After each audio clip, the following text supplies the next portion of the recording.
Hello friends, मैं गगन कपूर एक बार फिर से आप सभी का वेलकम करता हूं और आज मैं आपको कुछ और नई बातें बताऊंगा। पहले लेकिन हम जो अभी तक सीख चुके हैं पहले हम वहां से कंटिन्यू करते हैं। तो मैं आज आपको लेके चलता हूं। पहले हम करेंगे क्वेश्चन नंबर 17। ओके, और सर आपने अभी तक हमें सिखाया क्या है? तो मैं आपको बता दूं, हम लोग पढ़ रहे हैं issue of shares for cash, और issue of shares for cash में हमने लास्ट क्लास में एक बहुत ही इंपॉर्टेंट टॉपिक आपके साथ शुरू किया था जिसे हम बोलते हैं ओवर सब्सक्रिप्शन। क्या तुम्हें याद है? भूले तो नहीं हो? इस चैप्टर की जो सबसे मेन एडजस्टमेंट है उसी का नाम ओवर सब्सक्रिप्शन है। ओवर सब्सक्रिप्शन में क्या होता है, हम लोग कर देते हैं प्रो राटा अलॉटमेंट। क्या ये भी तुम्हें याद है? हाँ सर, ये भी हमें याद है। तो जब हम प्रो राटा अलॉटमेंट करते हैं तो फिर हमारी जो सेकंड एंट्री होती है वो हो जाती है share application account debit to share capital, और due to pro rata allotment हम वहां पर लिख देते हैं टू शेयर अलॉटमेंट। ये दरअसल प्रो राटा वालों का एडवांस एप्लीकेशन मनी होता है जो हम अलॉटमेंट में एडजस्ट करते हैं। सारा का सारा खेल पहले इसी को समझाने का था। अगर सर यहां से एक्स्ट्रा आ जाता था तो हम उसे कॉल्स इन एडवांस में लिख सकते हैं। अगर क्वेश्चन कहे तो ऐसा हम तभी कर सकते हैं if question specifically provide for it, और अगर क्वेश्चन कुछ नहीं कहता तो फिर हम बैंक के थ्रू रिफंड कर देते हैं। सारा का सारा ओवर सब्सक्रिप्शन का जो खेल है वो बेटे इन्हीं को समझने के लिए है। इसको समझने के लिए हम लोग क्या करते हैं,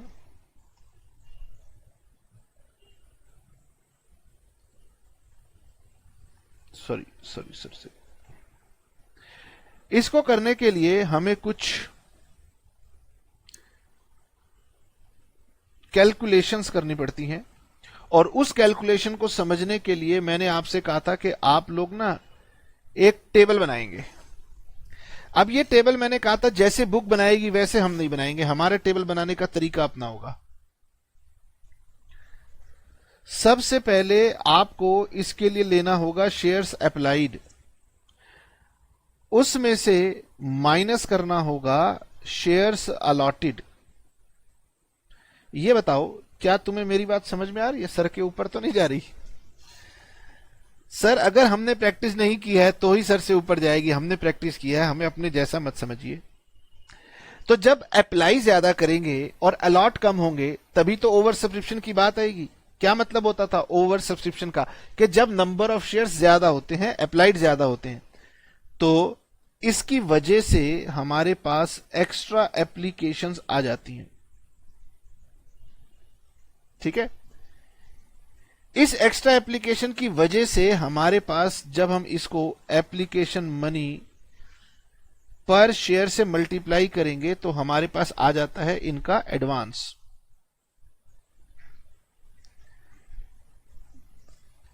अब सर इस एडवांस का करना क्या होता था?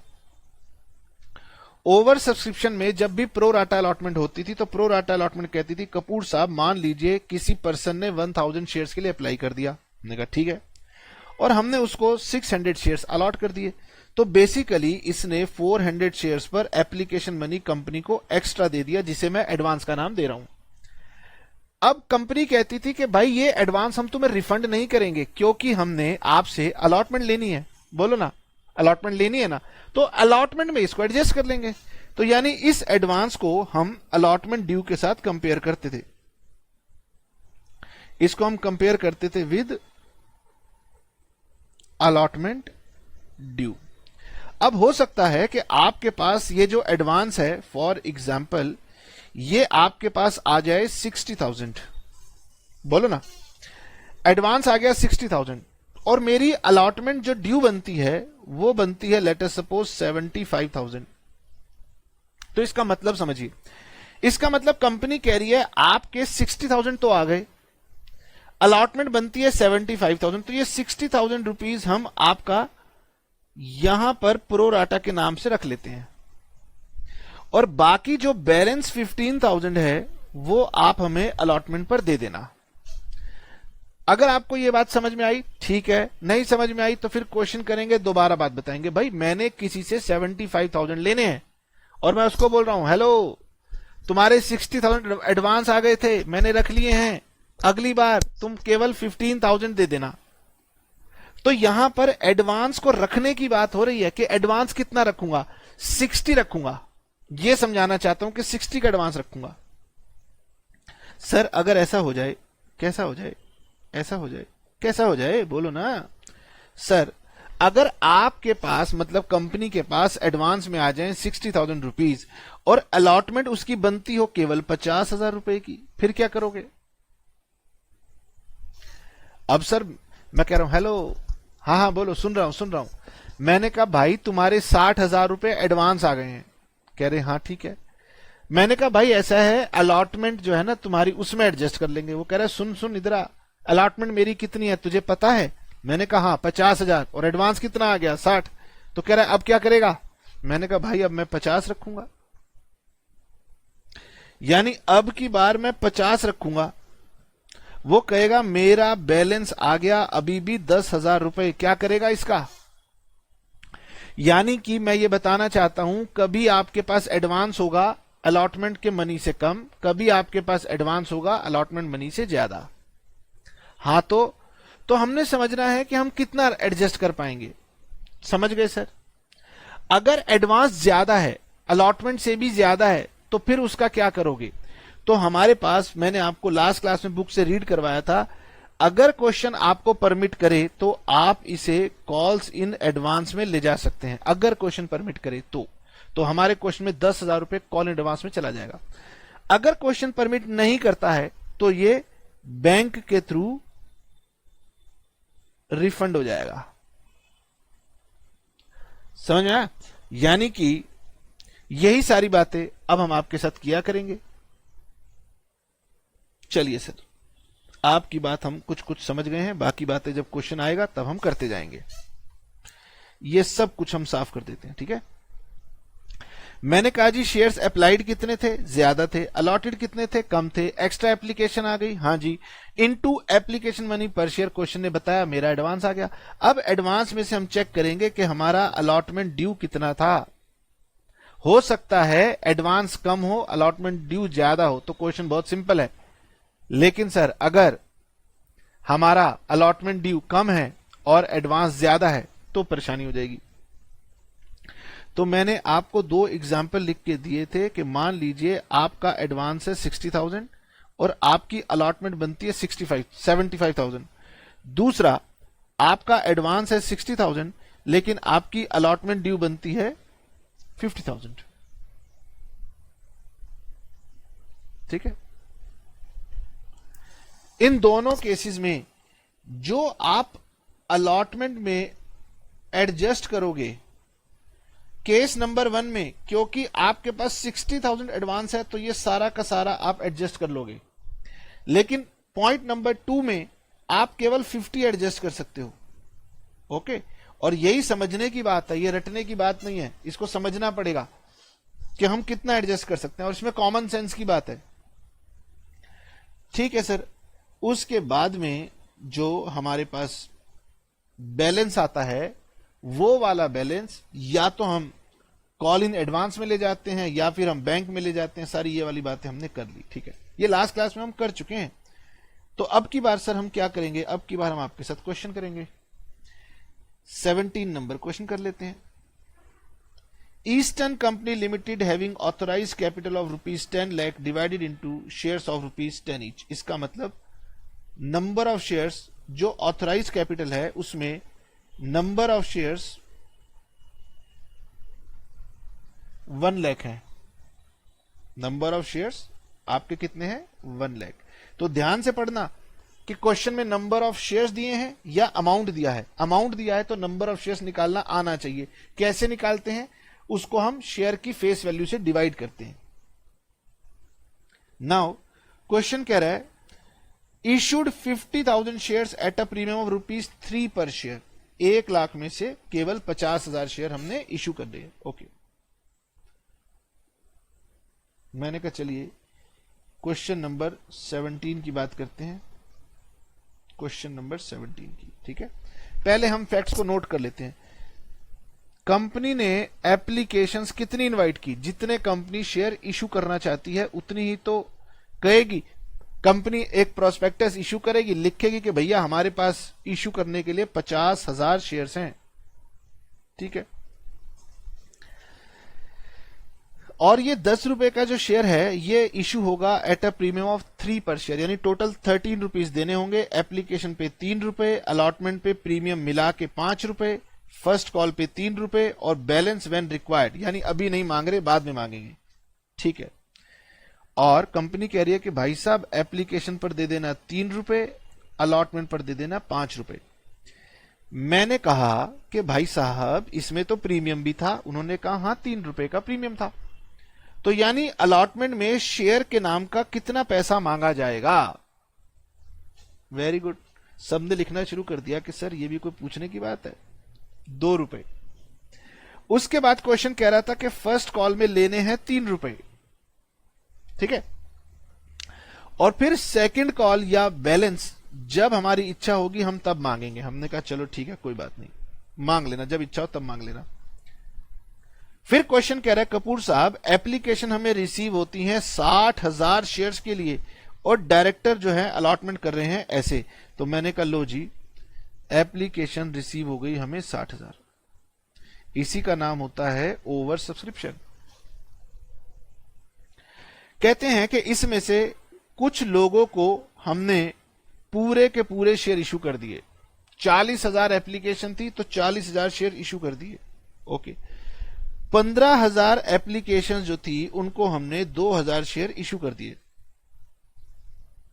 15,000 एप्लीकेशन जो थी उन्हें हमने 8,000 शेयर इशू कर दिए।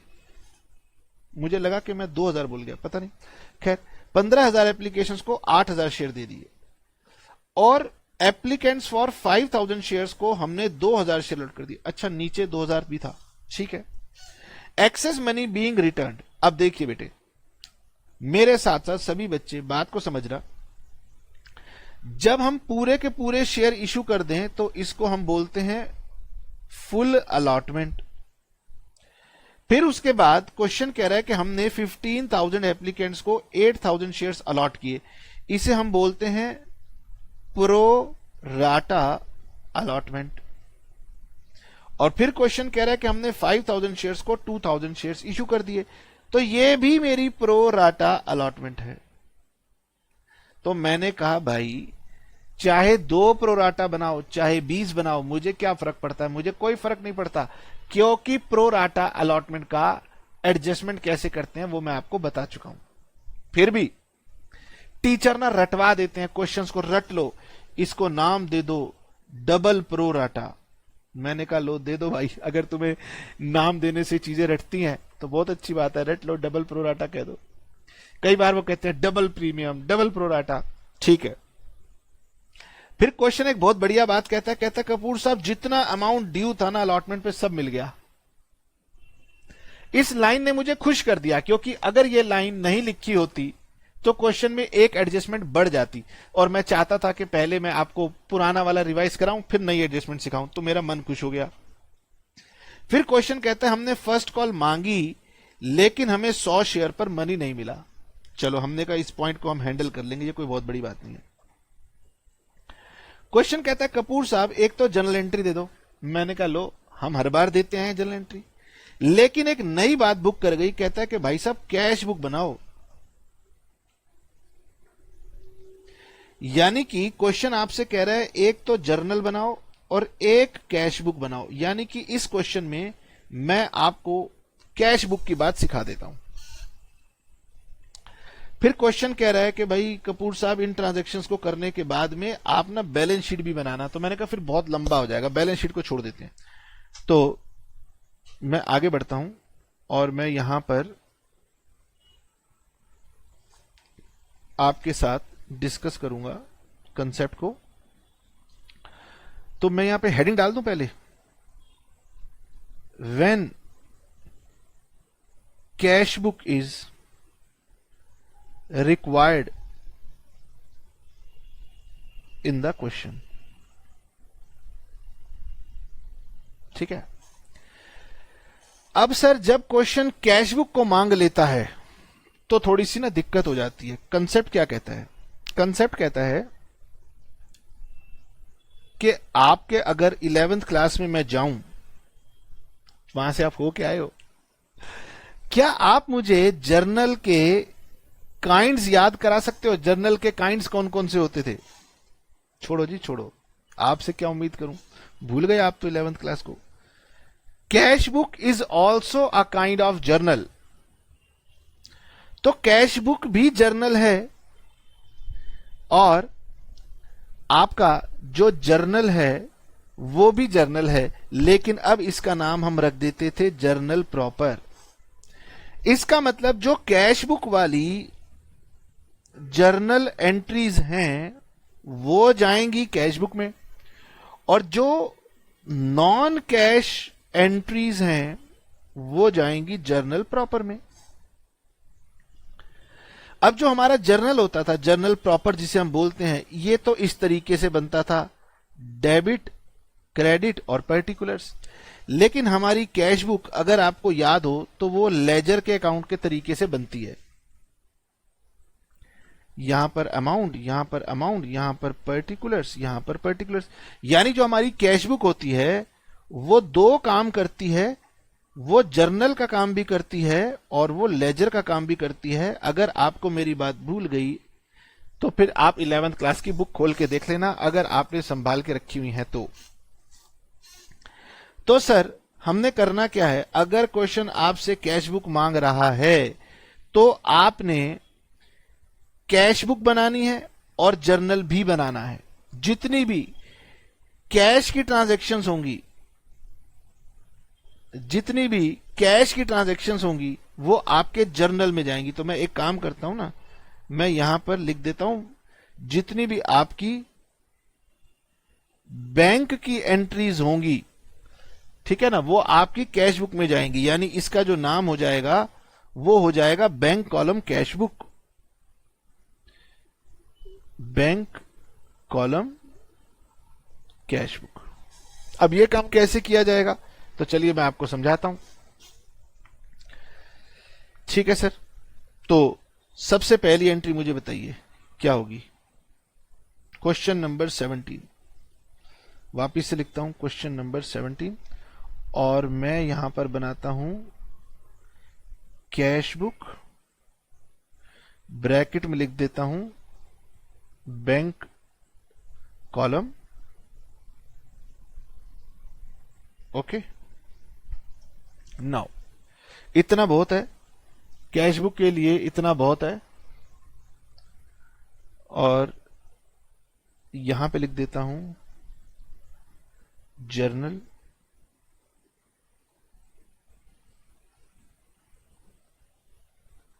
और जर्नल जो बनेगा मेरा वो ऐसे दो कॉलम में बनेगा। इसको हम जर्नल बोलते हैं। पर्टिकुलर्स, लेजर फोलियो, डेबिट और क्रेडिट। ओके, हालांकि जो हमारा क्वेश्चन है उसमें बहुत, इससे जर्नल में इससे ज्यादा स्पेस की जरूरत पड़ सकती है। ठीक है, अब मैं आपको बताता हूं। एक काम करते हैं, मैं एक और शीट ओपन कर लेता हूं जहां पर मैं आपको समझा पाऊं। एक रफ शीट मैंने और ओपन कर ली है और मैं इस रफ शीट की हेल्प से आपको कुछ बातें बता दूंगा।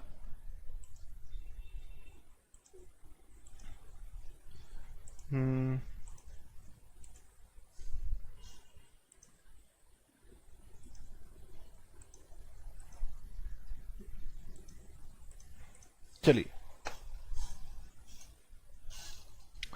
देखिए, मेरी जो फर्स्ट एंट्री होती है वो हमारी फर्स्ट एंट्री होती है bank account debit to share application. बोलो ना, क्या मेरी पहली एंट्री यही होती है? ठीक कह रहा हूं ना सर? ये हमारी एंट्री होती है जितनी एप्लीकेशंस रिसीव हो इनटू एप्लीकेशन मनी पर शेयर, ये होगा 180। ठीक बात है। अगर क्वेश्चन मुझसे ये कह रहा होता, अगर क्वेश्चन मुझसे ये कहता कि कपूर साहब आपने बनाना है जर्नल, यानी क्वेश्चन अगर मुझसे कैश बुक बनाने को नहीं कहता तो मैं ये वाली एंट्री कहां लिखता? जर्नल में लिखता। लेकिन अब मुझसे क्वेश्चन ने कहा नहीं कपूर साहब कैश बुक बनानी है, तो जब कैश बुक बनानी है तो इस एंट्री में क्या आ गया? बैंक आ गया। जब इस एंट्री में बैंक आ गया तो फिर ये एंट्री अब मेरी जर्नल में नहीं जाएगी, ये एंट्री अब मेरी कैश बुक में जाएगी। तो एंट्री एक ही जगह जाएगी, दोनों जगह नहीं जाएगी, क्योंकि दोनों जर्नल हैं। तो दोनों में से किस जर्नल में जाएगी ये आपने डिसाइड करना है। तो जिस एंट्री में बैंक का नाम आ गया वो वाली एंट्री कहां जाएगी? कैश बुक में जाएगी। अब क्योंकि इस क्वेश्चन में मुझे कैश बुक बनानी है तो मैं कैश बुक में आऊंगा और यहां लिखूंगा डेबिट साइड पे to share application account.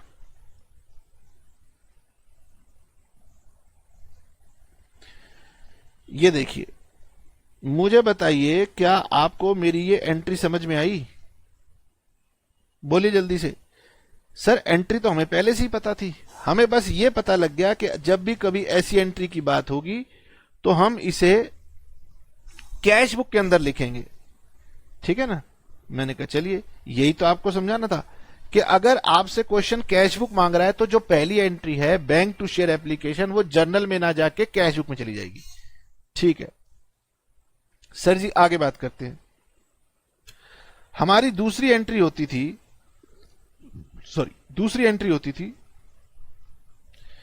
Share application account debit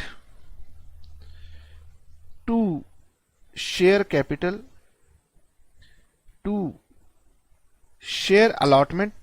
कभी कभी sir to call in advance हो सकता है, क्योंकि वो कभी कभी होता है इसलिए मैं अब उसको नहीं लिख रहा। और टू यहां पर बैंक आ सकता है। ओके नाउ अगर यहां पर ये बैंक बीच में आ गया तो फिर सर ये तो कैश बुक की बात हो जाएगी।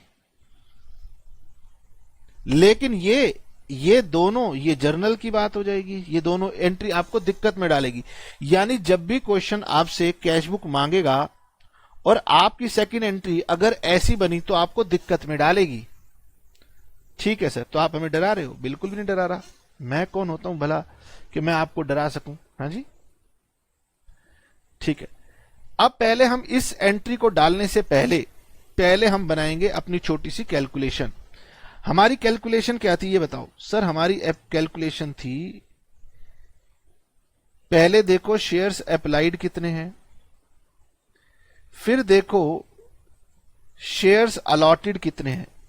इसको याद कर लेना बच्चे। फिर हम देखेंगे सर हमारे पास एक्स्ट्रा एप्लीकेशंस कितनी आई, उसको मल्टीप्लाई करेंगे एप्लीकेशन मनी पर शेयर से।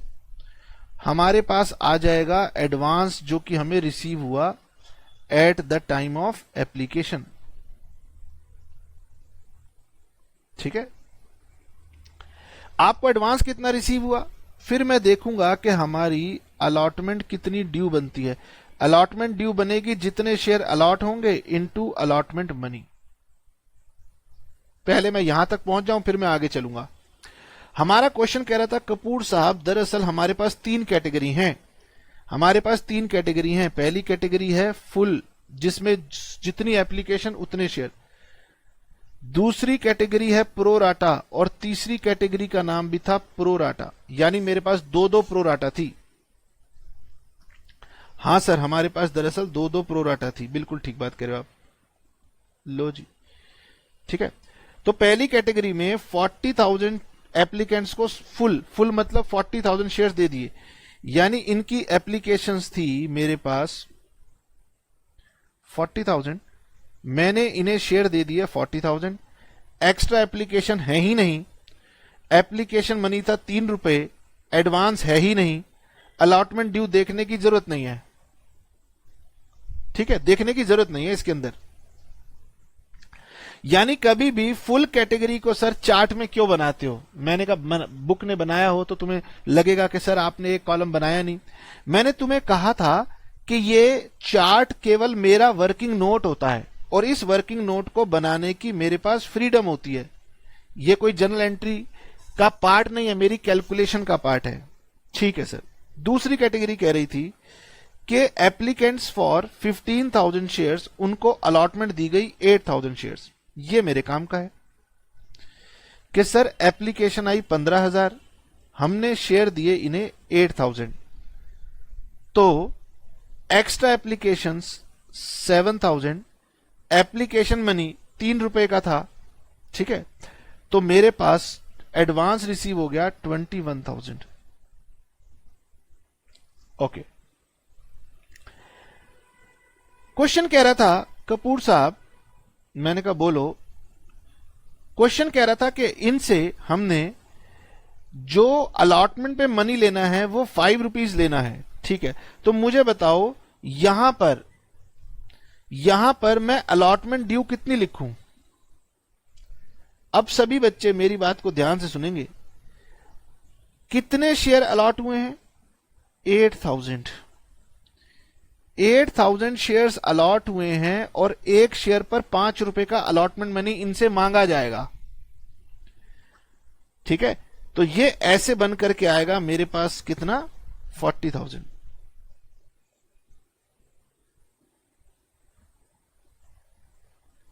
ओके, नाउ मुझे बताएं यहां पर शेयर अलॉटमेंट के अंदर मैं कितना अमाउंट एडजस्ट कर सकता हूं प्रो राटा वाली कैटेगरी का? मुझे बताइए, क्या आपको मेरा क्वेश्चन समझ में आया? बोलिए, क्या आपको मेरा क्वेश्चन समझ में आया? मैंने क्या कहा? मैं आपसे जानना चाहता हूं कि इस प्रो राटा कैटेगरी का कितना अमाउंट इस प्रो राटा कैटेगरी का एडजस्ट होगा। तो आपने मेरी बात समझनी है ध्यान से, लॉजिकल बात, क्योंकि हम इंसान हैं, मशीन नहीं है। हम समझ सकते हैं सर हमारे पास एडवांस आया है इसका 21,000। मैंने फोन किया, मैंने कहा हाँ भाई तुम्हारे 21,000 रुपए 21,000 एडवांस है, तुमने मुझे 40 फ्यूचर में देने हैं, तो मैं तुम्हारे 21 रख रहा हूं, तो मैं 21,000 यहां पर इसके रख लूंगा। यानी कि सर मैं कितना एडजस्ट कर पाऊंगा? अलॉटमेंट के नाम का कितना एडजस्ट कर पाऊंगा? 21,000 एडजस्ट कर पाऊंगा। ये आपने समझना है। ठीक है सर, तीसरी कैटेगरी पर आते हैं।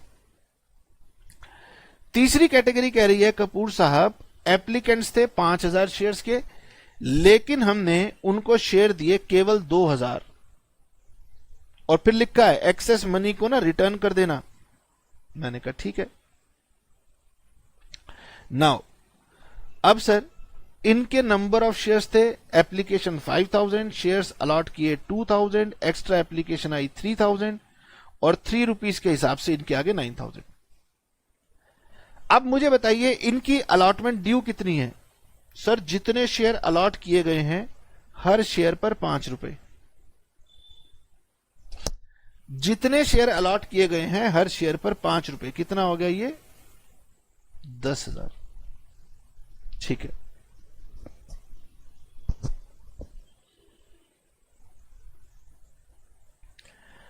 नाउ अब सर आपके पास इनके जो एक्स्ट्रा हैं मनी वो 9,000 है, और हमने उन्हें भी फोन किया, हमने कहा देखो भाई साहब हमारे पास आपके 9,000 एक्स्ट्रा हैं, एडवांस हैं। वो कह रहे हाँ। हमने कहा हमने आपसे 10,000 रुपए लेने हैं। तो कह रहे अच्छा कोई बात नहीं भाई साहब एडजस्ट कर लो, अगली बार मैं 9,000 कम दे दूंगा। देखा ठीक है, तो कितना एडजस्ट होगा बताएं? 9,000 एडजस्ट होगा। यानी ये होगा। बोलो ना, क्या तुम्हें मेरी बात समझ में आई?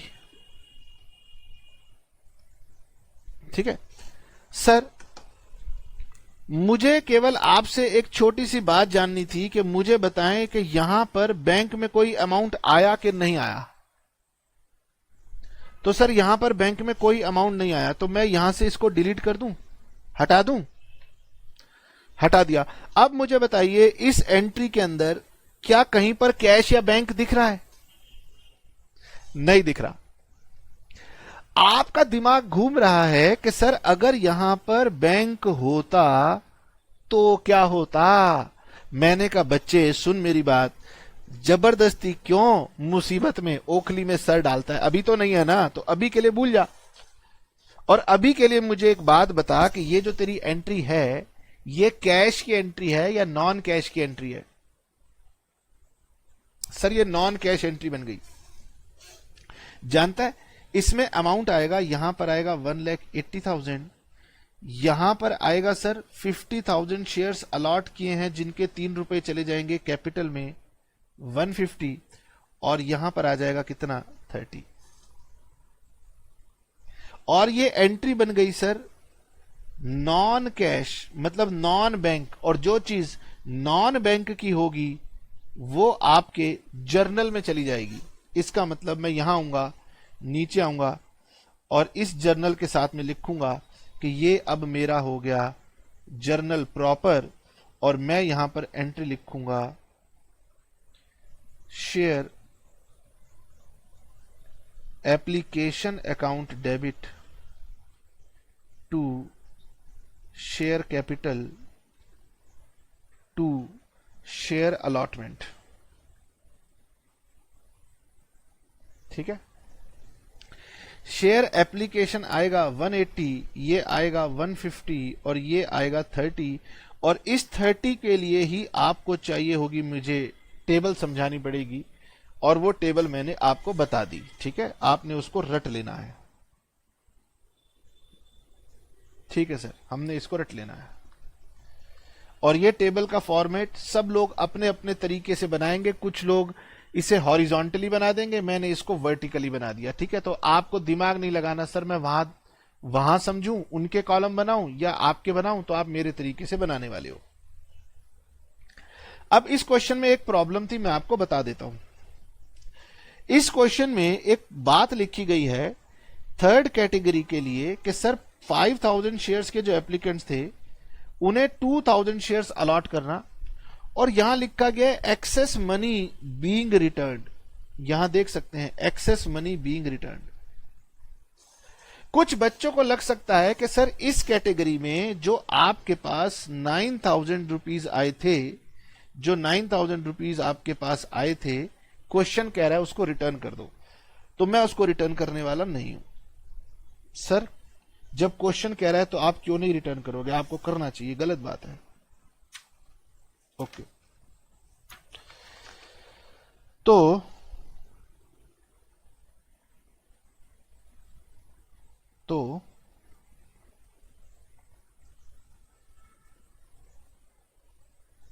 मैं आपको लेके जाऊंगा बुक के पेज नंबर 31 के ऊपर।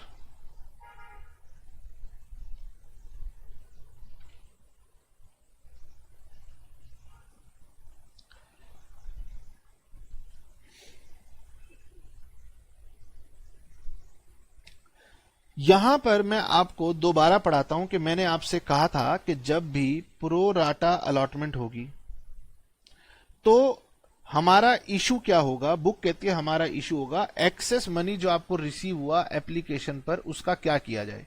हमारी कैटेगरी 3 में ये 9,000 का था। कंपनी में either return the excess amount, या तो वो वापस कर दे या फिर वो उसे एडजस्ट कर देगी against amount due on allotment.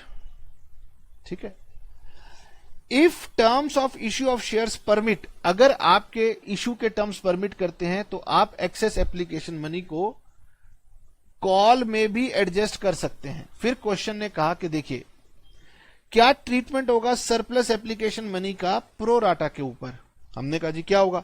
वो कह रहे अगर क्वेश्चन साइलेंट है अगर क्वेश्चन साइलेंट है, तो मैंने कहा भाई इस क्वेश्चन में क्वेश्चन साइलेंट ही था और कुछ नहीं था।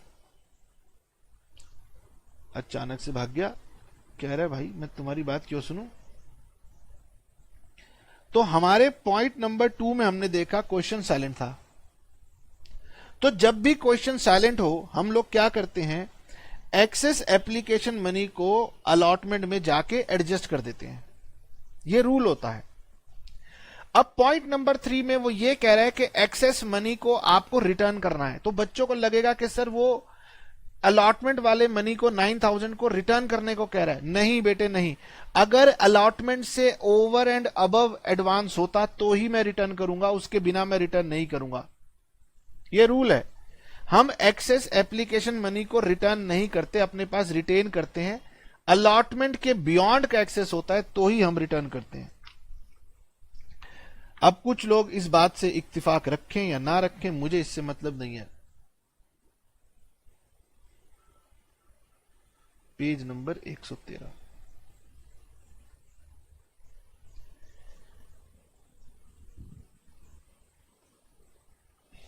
ठीक है, अब अगली एंट्री पास करेंगे हम। मुझे बताओ, इस एंट्री को पास करने के बाद मेरी नेक्स्ट एंट्री होती है अलॉटमेंट को ड्यू करने की, और अलॉटमेंट को ड्यू करने की एंट्री हो जाएगी share allotment account debit to share capital और टू। मैं जानना चाहता हूं कि तुम्हें याद आ रहा है कि इस क्वेश्चन में प्रीमियम भी तो है, और प्रीमियम के 3 रुपए हैं और 2 रुपए कैपिटल के हैं। अगर आपके माइंड में क्वेश्चन आता है कि सर कितने शेयर्स पर अलॉटमेंट अब मांगी जाएगी, तो जितने शेयर आपने अलॉट किए हैं। और क्या तुम्हें याद है, इस क्वेश्चन में कंपनी ने 50,000 शेयर्स को अलॉट किया है। भले एप्लीकेशन 60 आएंगी, लेकिन शेयर्स कितने अलॉट होंगे, 50 अलॉट होंगे। तो यानी यहां पर आएगा सर 1 लाख, और यहां पर आएगा सर 150, और यहां पर आएगा 250। ओ ये बात। सर जी, इसके बाद हम अलॉटमेंट मनी को रिसीव करते हैं और हमारी एंट्री होती है bank account debit to share allotment. ठीक कह रहा हूं मैं? कहीं गलत तो नहीं कह गया मैं कुछ? मेरी जो नेक्स्ट एंट्री होती है वो होती है bank account debit to share allotment. ठीक है, नाउ अब क्योंकि इस एंट्री में बैंक बीच में आ गया, तो ये मेरी कैश की एंट्री हो गई। और क्योंकि मैं कैश बुक बना रहा हूं, इसलिए ये वाली एंट्री अब मेरी जर्नल में नहीं जाएगी, ये मेरी कैश बुक में जाएगी। इसीलिए मैं यहां आऊंगा और यहां आकर लिखूंगा टू शेयर अलॉटमेंट। बस बेटे बस, मुझे इसका अमाउंट बता दो, मेरा मन प्रसन्न हो जाएगा। मुझे इसका अमाउंट बता दो, शेयर अलॉटमेंट का अमाउंट बता दो, मैं खुश हो जाऊंगा। बच्चे कह रहे हैं 2,50,000। लो बेटे लो, मैं तभी तो कह रहा था कि तुम मुझे इसका अमाउंट बता दो, बस मन प्रसन्न हो जाएगा।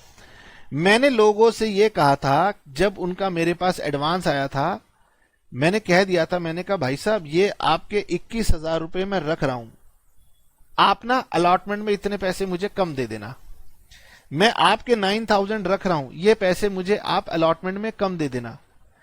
मैंने अपनी एंट्री में ये बोल दिया था कि मेरे पास 30,000 रुपीज आपके पड़े हुए हैं एक्स्ट्रा एप्लीकेशन मनी। तो भाई ये 30,000 वो लोग आपको दोबारा नहीं देंगे। ठीक है, अब ऐसा भी हो सकता था कि कोई जो था शेयर होल्डर मेरा, वो डिफॉल्ट कर जाता।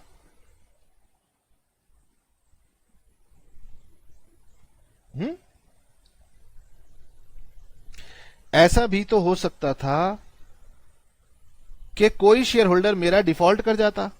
लेकिन क्वेश्चन कह रहा था कपूर साहब देखो, all money due on allotment were received, यानी यहां पर कोई डिफॉल्ट नहीं है। और आपके लिए खुशी की बात है, क्योंकि इस डिफॉल्ट के ऊपर एक नई कैलकुलेशन आपको सीखनी पड़ेगी। ठीक है सर, शुक्र है यहां से बच गए। फिर क्वेश्चन कहता है कि हमने फर्स्ट कॉल मांगी, तो पहले फर्स्ट कॉल को ड्यू करेंगे। फिर कह रहा है मनी भी रिसीव हुआ लेकिन 100 शेयर्स पे रिसीव नहीं हुआ। मैंने कहा ठीक है, तो मेरी अगली एंट्री क्या होगी ये बताइए। मेरी अगली एंट्री हो जाएगी share first call account debit to share capital.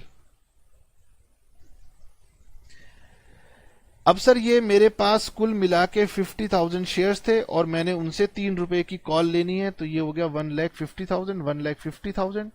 अगर आप नरेशन लिखने के शौकीन हैं तो आप लिख देंगे यहां पर कि बीइंग कॉल ड्यू या बीइंग कॉल मेड, जो मर्जी लिखना चाहो।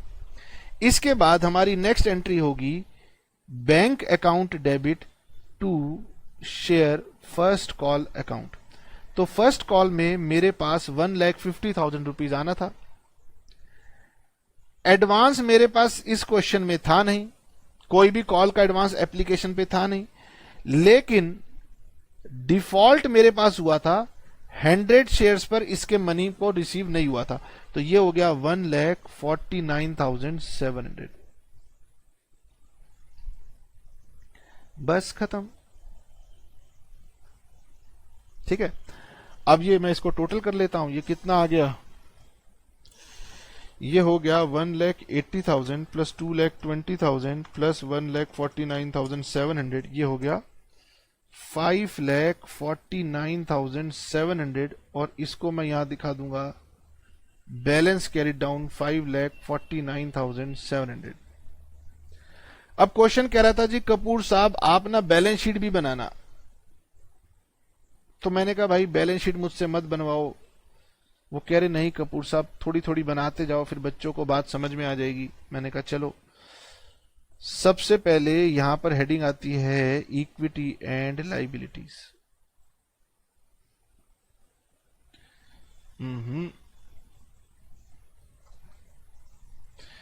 Equity and liabilities, equity and liabilities में आता है share holders funds. Share holders funds में आता है हमारी शेयर कैपिटल और हमारा रिजर्व एंड सरप्लस। इसका नोट नंबर 1 बनेगा, इसका नोट नंबर 2 बनेगा। शेयर कैपिटल में आ जाएगा 5,49,700। कैसे सर, क्या बात कर रहे हो आप, कैसे आ जाएगा? इसके लिए आप नोट तो बनाओ पहले।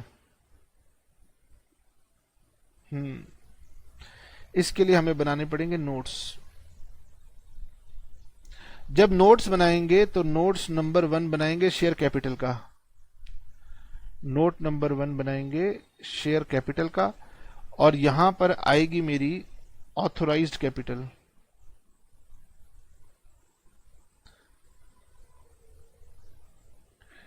ऑथोराइज कैपिटल जो थी मेरी वो थी 1 lakh equity shares of ₹10 each amounted to 10 lakh. और ऑथोराइज कैपिटल के नीचे हमेशा 2 लाइन लगा दी जाती है, ये टोटल में नहीं जाता।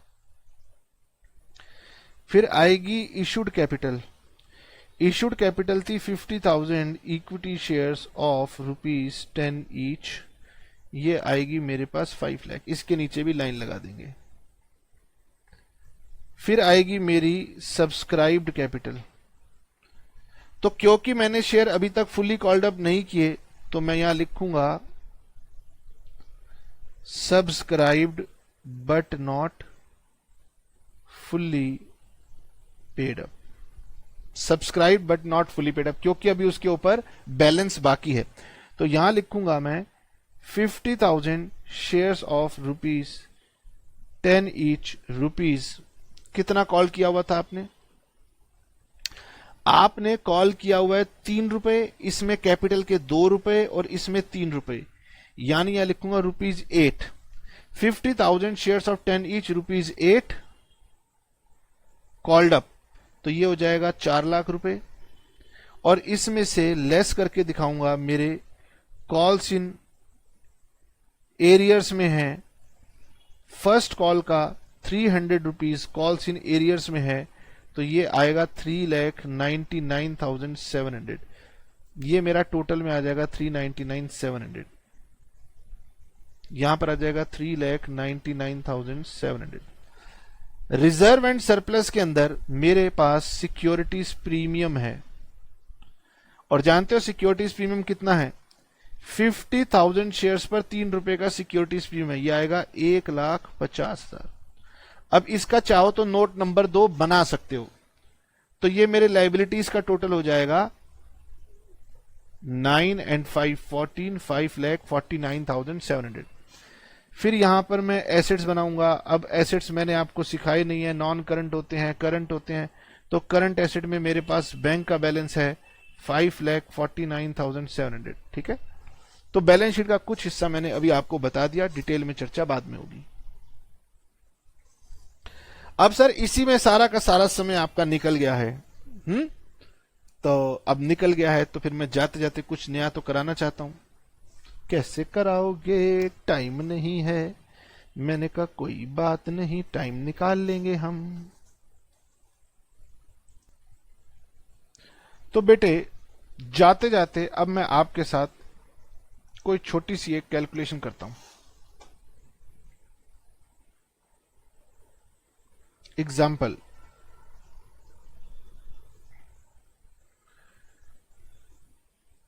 a company invited 60,000 shares of rupees 10 each, ठीक है। तो कंपनी ने एप्लीकेशन इनवाइट की for issue of 60,000 shares of 10 each. Applications were received for 80,000 shares. Company के पास 80,000 शेयर्स की एप्लीकेशन आई। Allotment was made as under. Company ने इसको प्रो राटा बेसिस पर अलॉट कर दिया, और 2 कंपनी ने इसके लिए प्रो राटा अलॉटमेंट्स की, ठीक है। Applications for 30,000 shares were allotted 20,000 shares, ठीक है। लोग 30,000 शेयर्स मांग रहे थे, कंपनी ने 20,000 शेयर्स अलॉट किए प्रो राटा कैटेगरी ए में। प्रो राटा कैटेगरी बी में एप्लीकेंट्स कह रहे थे हमें 50,000 शेयर्स चाहिए, और कंपनी ने उन्हें 40,000 शेयर्स अलॉट कर दिए, ठीक है। नाउ मैं आपको यह नहीं बता रहा कि एप्लीकेशन का अमाउंट कितना था, मैं आपको यह नहीं बता रहा अलॉटमेंट का अमाउंट कितना था, कॉल का अमाउंट कितना था, ये सब बातें सेकेंडरी हैं। अब मैंने आपको एक छोटा सा कैलकुलेशन सिखानी है, how to calculate number of shares allotted when number of shares applied are given। अगर आपको किसी पर्टिकुलर शेयर होल्डर का, ये जो आपको गिवन है ना, ये पूरी की पूरी कैटेगरी का गिवन है। अगर आपको किसी पर्टिकुलर शेयर होल्डर का ये कैलकुलेट करना हो कि उस पर्टिकुलर शेयर होल्डर को कितने शेयर अलॉट हुए थे, तो आप कैसे कैलकुलेट करोगे, ठीक है। नाउ सपोज मैं एग्जाम्पल लेता हूं। Suppose Ramesh who applied for 1,200 shares in category A, calculate his number of shares allotted. बताएं उसके नंबर ऑफ शेयर्स अलॉटेड कितने होंगे, ये बताइए, ठीक है। तो आपने ना एप्लीकेशन और अलॉटमेंट की रेशो बतानी है। यहां पर सबसे पहले क्या है, 3:2, यानी अगर 3 शेयर अप्लाई हुए थे तो 2 शेयर अलॉट हुए थे, 3:2। और यहां पर सेकंड केस में जो आपकी रेशो है वो है 5:4, यानी कैटेगरी ए की रेशो है 3:2। अब देखिए, आपको एमसीक्यू में ऐसे ढेरों क्वेश्चन आएंगे कि रमेश ने अप्लाई किए थे 1200 शेयर्स के लिए, उसकी कैटेगरी ये थी, आप बताएं उसको कितने शेयर अलॉट हुए। तो इसको करने के मेरे पास दो तरीके होंगे। पहला, मैं लॉजिक लगाता हूं। मैंने कहा अगर 3 शेयर अप्लाइड हुए तो 2 शेयर अलॉट हुए। इसको हम यूनिटरी मेथड बोलते हैं, बेसिक जो आप बचपन से पढ़ते आ रहे हैं। अगर 1 शेयर अप्लाई किया था तो 2/3 शेयर अलॉट किए थे, और अगर उसने 1200 शेयर्स के लिए अप्लाई किया था तो फिर 2/3 इंटू 1200 इतने शेयर उसको अलॉट हुए होंगे। तो हम कहेंगे 3 4 12, ये हो गया 800 शेयर्स। यानी कि रमेश जिसने 1200 शेयर्स के लिए अप्लाई किया था उसको नंबर ऑफ शेयर्स अलॉट हुए थे 800। अब आप एमसीक्यू में जाएंगे और जहां पर भी 800 होगा उसको टिक कर देंगे। खैर, आजकल के जमाने में अगर आपने आंसर निकाला तो लोग संतुष्ट नहीं होते, वो कह रहे जल्दी निकालो, ट्रिकी निकालो, फास्ट काम करो। मैंने कहा लो, तो फास्ट काम भी समझ लीजिए। अप्लाइड से आप निकालने जा रहे हैं अलॉटेड, ठीक है। तो आप यहां पर ये मेरा एरो समझिए, अप्लाइड से आप अलॉटेड निकाल रहे हैं, ठीक है। तो जो आपको कैलकुलेट करना है वो ऊपर रहेगा। बताइए, आपकी जो रेशो है 2 शेयर बाय 3 शेयर, जो आपको कैलकुलेट करना है वो ऊपर रहेगा और जो गिवन है वो नीचे रहेगा। आपने अप्लाइड से अलॉटेड निकालना है तो अलॉटेड वाली रेशो का फिगर ऊपर, अप्लाइड वाली रेशो का फिगर नीचे, ठीक है। इनटू में उसके नंबर ऑफ शेयर्स अप्लाइड। तो सर अगर क्वेश्चन कहता है कि रमेश के शेयर निकालो तो हमने कर दिया। अगर क्वेश्चन कहता कि सुरेश ने 900 शेयर्स के लिए अप्लाई किया था, बताओ उसके अलॉटेड शेयर कितने थे, तो मैं कहूंगा निकालना क्या है अलॉटेड, तो रेशो को 2/3 इंटू 900, तो ये हो गया सर 600 शेयर्स। अगर आपको फास्ट मैथमेटिक्स करना है, अप्लाइड गिवन है, अलॉटेड निकालने हैं, तो आप अलॉटेड का रेशो ऊपर, अप्लाइड का रेशो नीचे, into number of shares applied, ठीक है सर। अगर मैं आपसे कहूं Rakesh who was allotted 800 shares in category B, calculate his applied shares now। अब मेरा क्वेश्चन सुनिए, राकेश को अलॉट हुए थे 800 शेयर्स। अब मैं अलॉटेड शेयर बता रहा हूं कैटेगरी बी है, और कह रहा हूं उसके अप्लाइड शेयर निकालो। तो इसका मतलब सर मुझे अलॉटेड गिवन है और मुझे अप्लाइड निकालने को कहा गया है। तो जो निकालना है वो न्यूमरेटर में और जो गिवन है वो डिनोमिनेटर में। तो आप यहां पर आएंगे, सबसे पहले आप मुझे बताएंगे कि अब आपकी रेशो क्या थी, 5:4। रेशो क्या थी, 5:4। 5 अप्लाइड 4 अलॉटेड कैटेगरी बी की, क्योंकि क्वेश्चन कैटेगरी बी को बिलोंग कर रहा है इसलिए इसकी रेशो लेंगे 5:4। अब यहां पर बताइए मुझे निकालने हैं अप्लाइड, तो अप्लाइड वाला न्यूमरेटर जो गिवन है वो डिनोमिनेटर, यानी कि अप्लाइड थे 5, अलॉटेड थे 4 और नंबर ऑफ शेयर्स अलॉटेड दिए हैं 800। तो आपका आंसर आएगा 1000 शेयर्स अप्लाइड। सर मैं पहली बार पढ़ रहा हूं और मैं ना आज तक रटने में बिलीव करता नहीं हूं। मैंने कहा ठीक है, तो सर मैं आपका ये मेथड रटना नहीं चाहता। तो मैंने कहा ले बच्चे, तेरे को मैंने ये वाला मेथड बता दिया ना, यूनिटरी मेथड। यूनिटरी मेथड में जो गिवन है वो लेफ्ट में रहेगा और जो निकालना है वो राइट में रहेगा। यानी इस क्वेश्चन में अगर मैं यूनिटरी मेथड लगाऊं तो मैं ये कहूंगा 4 शेयर अलॉट किए थे अगर 5 शेयर के लिए अप्लाई किया था। सर यानी कि यहां पर लेफ्ट में क्या रखना है, राइट में क्या रखना है, ये प्रॉब्लम हो जाएगी। मैंने कहा चलो कोई नहीं, सपोज आप इसको ऐसे लिख लेते कि सर 5 शेयर्स के लिए अप्लाई किया था तो 4 शेयर अलॉट हुए थे। मैंने कहा ठीक है, इसका मतलब 5/4 शेयर के लिए अप्लाई किया था तब जाके 1 शेयर अलॉट हुआ था। ऐसे कर लो, ठीक है। ये आपको समझना है कि आप यूनिटरी मेथड कैसे करने में कंफर्टेबल हो। मैं कैसे करने में कंफर्टेबल हूं, मुझसे जो मांगा जाता है वो मैं राइट में रखता हूं और जो मुझे दिया होता है वो मैं लेफ्ट में रखता हूं। तो मैं ऐसे करके चलता हूं कि सर बी कैटेगरी में 4 शेयर अलॉट हुए थे अगर उसने 5 शेयर के लिए अप्लाई किया था। यानी कि जो गिवन था मैं उसे लेफ्ट में रखता हूं और जो मुझे कैलकुलेट करना हो उसे मैं राइट में रखता हूं। या फिर मैं ऐसे रट लेता हूं, रटने के तरीके बहुत सारे हैं, जैसे मर्जी रट लीजिए। सर मुझे दिया हुआ है नंबर ऑफ शेयर्स अलॉटेड।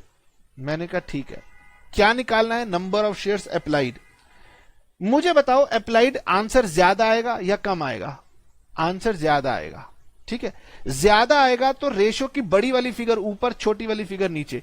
तो मेरी रेशो थी 5:4, तो सर 5 ऊपर आएगा या 4 ऊपर आएगा? तो मैंने कहा भाई तुम्हारा आंसर क्या आएगा, ज्यादा आएगा या कम आएगा? ज्यादा आएगा सर, तो 5 ऊपर 4 नीचे, ठीक है। या फिर आप इसको रट लीजिए, रटने में भी क्या बुराई है, एक बार रटते हैं तो बातें समझ में आ जाती हैं। ये बात आपको बुक के पेज नंबर 38 पे बताई गई है। मैंने कहा चलो जाते जाते मैं एक बात बच्चों को बताता जाऊं ना, बुराई क्या है।